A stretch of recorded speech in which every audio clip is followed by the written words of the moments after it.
And the First Minister, Nicola Sturgeon, has said that if the SNP wins the general election in Scotland, it will give her a mandate to push for membership of the European single market during the Brexit negotiations. But rivals said she was downplaying her ultimate goal of independence. Here's our political correspondent, Glenn Campbell.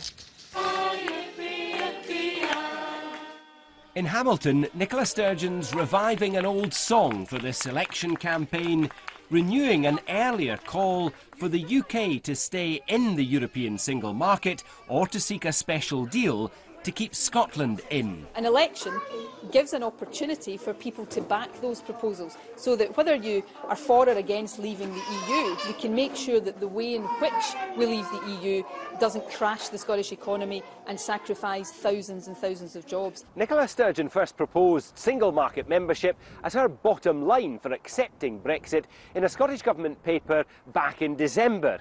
When it became clear that the UK government wasn't prepared to entertain her ideas, she demanded the power to hold a second referendum on Scottish independence. Theresa May rejected that call and has committed to taking all of the UK out of the single market and negotiating a new trade deal with the EU. And the Tories aren't convinced the SNP wants those talks to succeed. Well, Nicola Sturgeon says she wants a place at the table negotiating Brexit, but she also says she wants to be out of the UK and in the EU. So it beggars the question, which side of the table does she want to be on?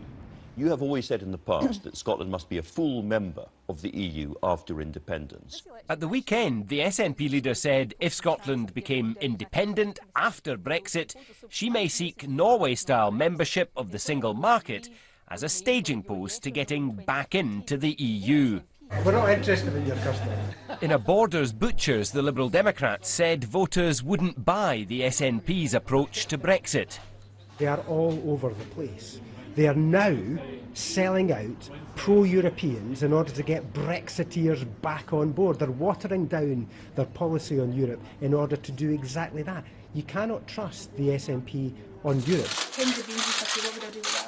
Visiting a food bank in Glasgow, the Labour leader said the SNP's position on EU relations was far from clear. I think it's now embarrassing for Nicola Sturgeon and the SNP on the issue of Europe. They have three different positions. Sometimes they tell us Scotland would have to apply to Europe, sometimes they tell us Scotland would automatically stay, and on a different day they'll tell us we have to go for EFTA, the Norwegian example. The problem for this is the First Minister's entire justification for a second independence referendum. The First Minister still wants voters to be given a choice between independence and Britain after Brexit.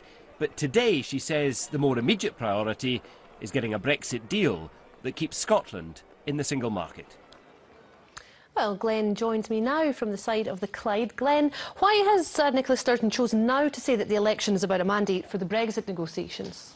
Well, one of the questions Nicola Sturgeon is most often asked in this election is, would a win for the SNP give her a fresh mandate for the independence referendum that she seeks? And she doesn't particularly want to talk about that, partly because she says she's already got a mandate from the Scottish Parliament, and partly because independence divides opinion. And in an election, the SNP wants to reach beyond those who voted yes in 2014, to reach beyond those who, like Nicola Sturgeon, voted Remain in the EU referendum.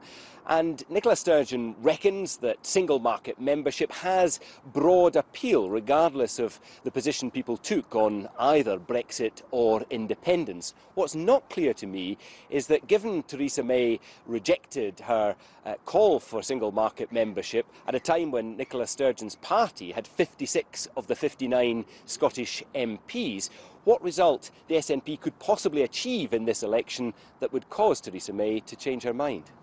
Glenn, thanks for that.